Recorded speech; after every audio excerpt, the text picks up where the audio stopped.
Companies are losing control. What happens on Wall Street no longer stays on Wall Street. What happens in Vegas ends up on YouTube. Reputations are volatile, loyalties are fickle. Management teams seem increasingly disconnected from their staff. A recent survey said that 27% of bosses believe their employees are inspired by their firm. However, in the same survey, only 4% of employees agree. Companies are losing control of their customers and their employees. But are they really? I'm a marketer, and as a marketer, I know that I've never really been in control. Your brand is what other people say about you when you're not in the room, the saying goes. Hyperconnectivity and transparency allow companies to be in that room now, 24/7. They can listen and join the conversation. In fact, they have more control over the loss of control than ever before. They can design for it. But how? First of all, they can give employees and customers more control. They can collaborate with them on the creation of ideas, knowledge, content, designs, and product. They can give them more control over pricing, which is what the band Radiohead did with its pay-as-you-like online release of its album In Rainbows. Buyers could determine the price, but the offer was exclusive and only stood for a limited period of time. The album sold more copies than previous releases of the band. The Danish chocolate company Anton Berg opened a so-called generous store in Copenhagen. It asked customers to purchase chocolate with a promise of good deeds towards loved ones. It turned transactions into interactions and generosity into a currency. Companies can even give control to hackers. When Microsoft Kinect came out, the motion-controlled add-on to its Xbox gaming console, it immediately drew the attention of hackers. Microsoft first fought off the hacks, but then shifted course when it realized that actively supporting the community came with benefits. The sense of co-ownership, the free publicity, the added value all help drive sales. The ultimate empowerment of customers is to ask them not to buy. Outdoor clothier Patagonia encouraged prospective buyers to check out eBay for its used products and to resole their shoes before purchasing new ones.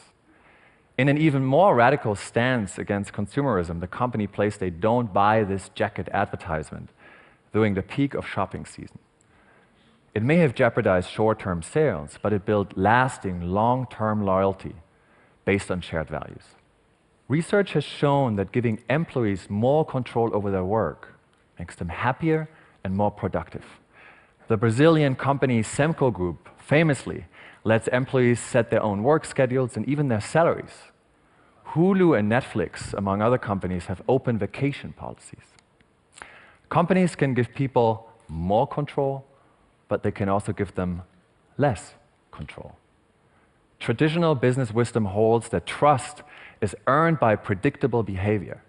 But when everything is consistent and standardized, how do you create meaningful experiences? Giving people less control might be a wonderful way to counter the abundance of choice and make them happier. Take the travel service Nexpedition. Nexpedition turns the trip into a game with surprising twists and turns along the way. It does not tell the traveler where she's going until the very last minute, and information is provided just in time. Similarly, Dutch airline KLM launched a surprise campaign, seemingly randomly handing out small gifts to travelers en route to their destination.